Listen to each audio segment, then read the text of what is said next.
Hello friends, it's Miss Kline. Today we are going to be reading Christmas Magic by Garland.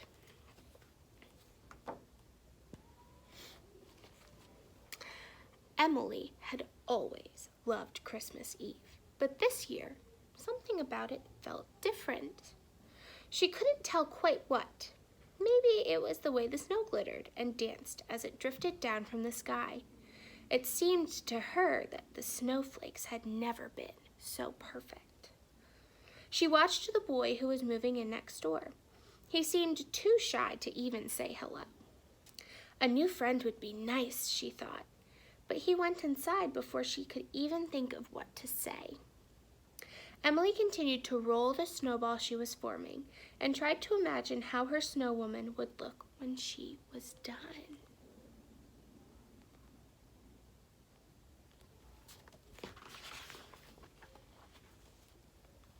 She must have just the right name. Something fancier than mine, Emily thought as she balanced two more snowballs on top of the first one. I know, I'll call her Katrina. With an old coat hat from the attic, a carrot from the pantry, and some coal from the basement, Emily set to work. When she finished, she stepped back to admire her snow woman. Good night, my beautiful Katrina, she said softly. It's getting late, and I still have things to do.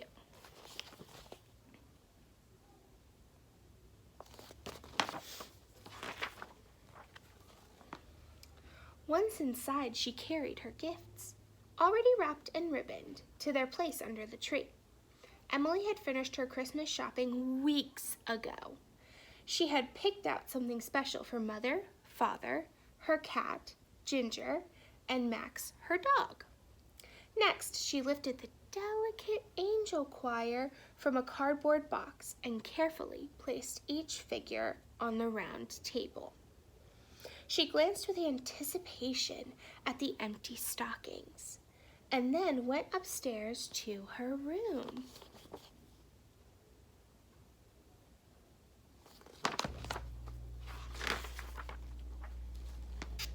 Emily changed into her cozy nightgown and looked out the window to check on Katrina. She was surprised to see the boy next door building a snowman in his front yard. I wonder what his name is, she whispered to Max and Ginger. She was tempted to call out the window to the boy, but she didn't want him to think she'd been spying.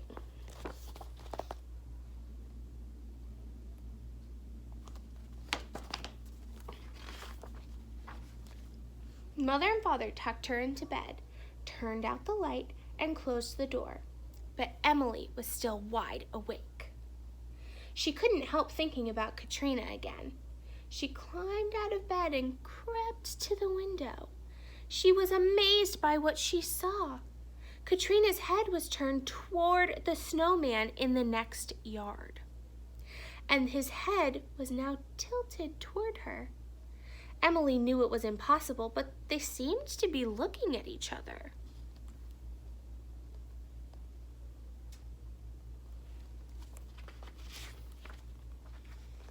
Suddenly, Emily heard strange noises coming from the hall. She peeked around the door to see Ginger and Max, merrily meowing and barking out jingle bells. How can this be? Emily gasped. A movement at the bottom of the stairs caught her eye. The angel choir had come to life. Emily bounded past her pets and down the steps.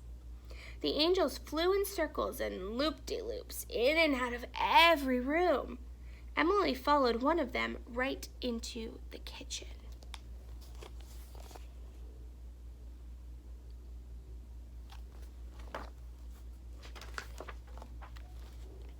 Emily stopped in the doorway. She was astonished to see an army of mice making Christmas pies. Mixing bowls, broken eggshells, and spilled sugar covered the kitchen table. Pets singing, mice baking? What could be next? Emily giggled. This Christmas Eve really is different.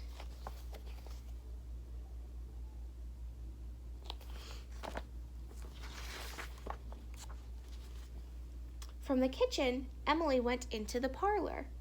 She was just in time to see the Christmas stockings jump down from the fireplace, mantle, and form a chorus line. With each kick, they spilled more of their goodies onto the floor. Then the Christmas tree started to spin slowly as if to join in. All the ornaments floated loose from the branches. The presents rose from the floor and began circling the tree. That was when Emily heard the music coming from outside. She rushed to the window.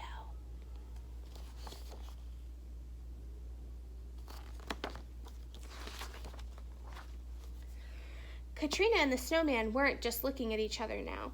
They were turning into real people. Of all the magical things Emily had seen, this was by far the most amazing. The snowman walked over to Katrina and bowed. She answered with a graceful curtsy.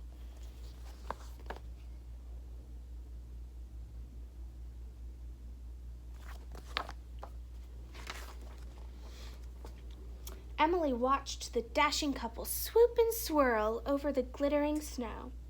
In one last sweep, they danced to the steps of her house.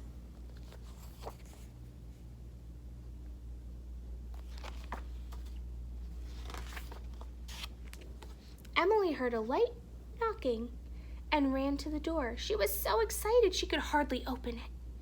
There stood Katrina, radiant in her snowy gown. Emily smiled up at her. "Hello, Emily," said Katrina. "We thought you might like to come outside and dance with us." Emily nodded eagerly, then quickly put on her hat and coat, mittens and boots. Katrina and the snowman each took one of Emily's hands. They leaped and swayed and twirled together over the moonlit snow.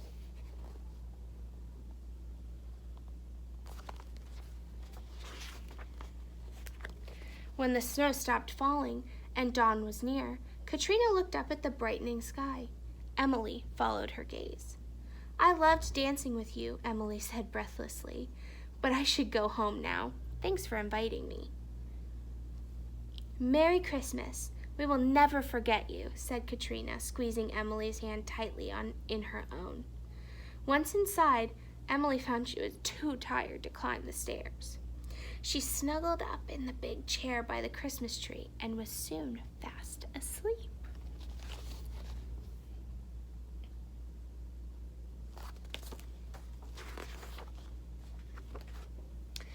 The next thing Emily knew, she felt a gentle shaking.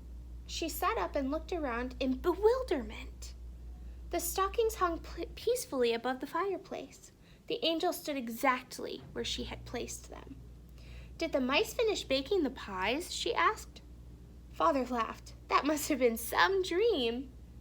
"Maybe I did dream the whole thing," she thought. "There's only one way to find out." Emily pulled on her coat over her nightgown and ran outside.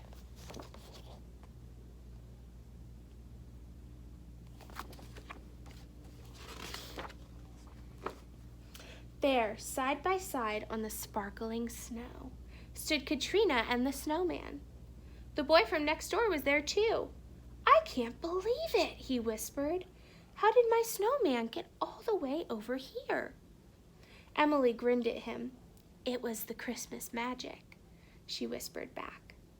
Katrina and the snowman didn't say anything, but Emily was sure their smiles were even wider than before.